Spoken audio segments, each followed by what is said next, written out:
بسم اللہ الرحمن الرحیم۔ السلام علیکم ورحمۃ اللہ وبرکاتہ۔ آج سویرے میرے ایک قریبی دوست نے مجھے پوچھا کہ کچھ پرابلم مسائل چل رہے ہیں، دعاؤں کی درخواست ہے۔ تو میں نے کہا دعا کروں گا انشاءاللہ، آپ بھی دعا کرو اور صبح و شام یہ دعا پڑھ لیا کرو۔ حسبی اللہ لا الہ الا ہوا علیہ توکلت وہو رب العرش العظیم، یہ سورہ توبہ کے آخری میں ہے، سکھروی صاحب کی کتاب ہے۔ تو اس میں لکھا ہوا ہے جو شخص ذیل کی آیت صبح و شام 7 مرتبہ پڑھ لے تو اس کے بہت بڑے بڑے کام اللہ تعالیٰ اپنے ذمے لے لیتے ہیں اور وہ آسانی سے پورے ہو جاتے ہیں، خواہ بلا ارادہ ہی پڑھ لے۔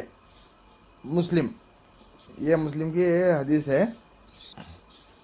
یہاں میں بتانا چاہتا ہوں کہ پڑھنے سے تو بلا ارادہ پڑھنے سے کام تو ہو جاتے ہیں، یہ بہت سالوں کا میرا معمول ہے۔ مگر ایک بات میں بتانا چاہتا ہوں، بہت سے بزرگوں سے سنا ہے، بزرگوں کے وعظوں میں وغیرہ سنا ہے کہ تاثیر پیدا کرنے کے لیے جو کہہ رہے ہو اس کا معنی دماغ میں رہنا چاہیے، استحضار رہنا چاہیے کہتے ہیں، تو دماغ میں ہے نا، اس کا معنی سمجھ میں رہنا چاہیے۔ اب اس کا تھوڑا معنی سمجھانے کی کوشش کرتا ہوں۔ اگر یہ سمجھ کر دعا کریں گے تو انشاءاللہ بہت فائدہ ہوگا، تاثیر پیدا ہوگی۔ حسبی اللہ لا الہ، حسبی اللہ یعنی اللہ تعالی ہمارے لیے کافی ہے۔ دیکھو، کافی ہونے کا مطلب یہ ہے کہ اللہ تعالیٰ چاہے دنیا ساری کی ساری دنیا چلے جائے، اگر اللہ ہمارے پاس ہے، اللہ ہمارے ساتھ ہے، اللہ کا ہماری رضا ہے، مطلب ہم لوگ اللہ کے ہے نا کوئی احکام کو توڑیں گے نہیں، تو پھر اس کا معنی ہو جاتا ہے کہ اللہ ہمارے لیے کافی ہے۔ اگر ساری دنیا ہاتھ سے چلے جائے گی تو بھی ہمیں غم نہیں ہونا چاہیے جب ہمارے پاس اللہ تعالیٰ ہمارے ساتھ ہے۔ اب میں یہ کہنا چاہتا ہوں، حسبی اللہ کا معنی ہے اللہ ہمارے لیے کافی ہے۔ اگر اللہ ہمارے پاس ہے تو سب کچھ چلے جائے تو بھی کیا بھی نہیں ہے۔ سیم وے اگر ہمارے پاس ایمان ہے، ایمان سلامت لے جائیں گے تو باقی کا کسی چیز کا غم نہیں ہے۔ اگر دنیا کے بہت سی چیزیں چلے گئے تو اللہ تعالیٰ کی بھلائی رہتی ہے۔ لا الہ الا ہو یعنی اللہ کے سوا کوئی معبود نہیں، الہ کوئی نہیں۔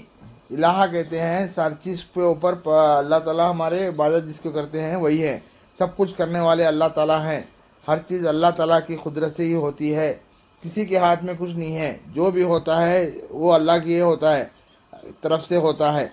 اگر اللہ تعالیٰ نہ چاہیں تو کوئی کام نہیں ہو سکتا ہے، اگر اللہ تعالیٰ چاہیں تو کوئی کام کو کوئی بھی روک نہیں سکتا ہے۔